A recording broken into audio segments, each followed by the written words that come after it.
Canada plays a leading role to make our world a better place during this time of crisis, on keeping people healthy, on food security, on fighting climate change and protecting our oceans, on fighting harmful content online. Friends, we're down to the wire to fight Justin Trudeau's internet censorship bill. I've got a plan to send a message to the Senate committee studying this authoritarian law, which just passed a second reading in the Senate, but I need your help to do it. Do you know about Bill C-11? It's Justin Trudeau's end run around the remaining freedom that still exists on the internet. The new sweeping law shoehorns Canadian content onto online streaming services, which is ironically where most of us go to avoid Canadian content being forcibly served up to us. The law is cloaked in false patriotism. I think there are a few things more un-Canadian than being told what to watch, where to watch it, and how to watch it by some bureaucrat at the government. From disinformation on vaccines to online extremism, we've also seen the threat it can pose to our democratic values, systems, and our citizens. But it also does a bunch of other horrible, censorious things too. For example, it will regulate user-created content. It will hide or downrank content the government doesn't like on streaming services like YouTube and Rumble. Oh, I wonder who they're talking about there.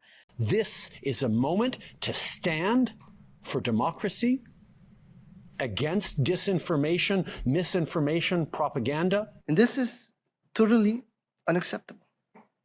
It's time to act decisively, and Canadians expect it. The bill, to put another way, forces streaming services to promote stuff the government likes and then shadow ban stuff the government doesn't. It turns streaming services into the CBC, whether they want to be the CBC or not. I mean, we already have the CBC and nobody watches it. So leave it to the Liberals to say, you know, that thing that's failing and nobody likes and it's really expensive. Let's do more of that to the unwilling. They don't care about our culture. They don't care about our films, our movies, everything that's produced in Canada, Mr. Speaker. Not important for the Conservatives, and that's a shame. And the Liberals, they'll also apply these rules to Facebook too. Imagine logging into your Facebook to see Canadian government approved content and nothing else, or being forced to like the CBC Facebook page if you have a Canadian account, or being completely unable to locate Facebook pages that, you know, just might tell you the other side of the story about Justin Trudeau.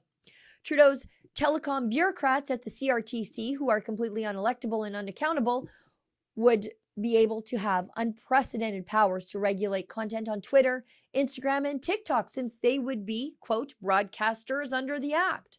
Imagine not being able to see all those Twitter and Instagram live feeds from the trucker convoy last February.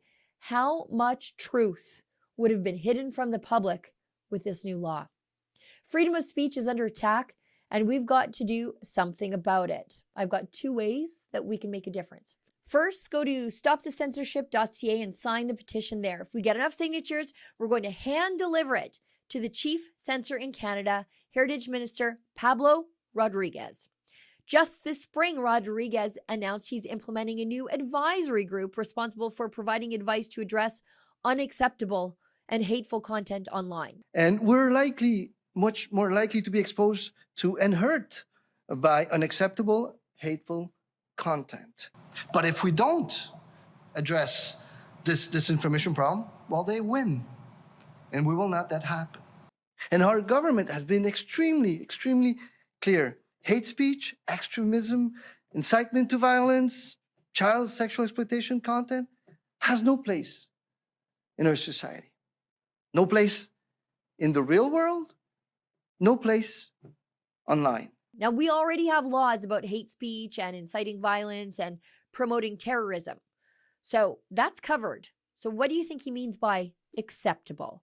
Now, I've got a second plan of attack, though, on the same website, stopthecensorship.ca. There will be a link to send an email directly to the chair and deputy chair of the Senate Committee on Transport and Communications. Bill C-11 has already passed 2 readings in the Senate. Right now, it's in front of this committee. Thankfully, the chair is a conservative, Leo Housakos. And from what I can tell, he does not like this bill. The deputy chair, however, is a Liberal, Julie Mayville Deschênes. So go to stopthecensorship.ca, first sign the petition, then take a second, click the link, and send those 2 senators a message reminding them that Canada is glorious and free.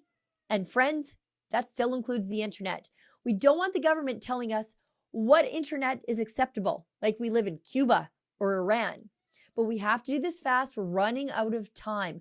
Go to stopthecensorship.ca right now to make a difference for freedom of speech here in Canada before it's too late. For Rebel News, I'm Sheila Gunn Reid. If you want to send a message to the Senate committee currently studying Justin Trudeau's broad, sweeping censorship law, C-11, go to stopthecensorship.ca.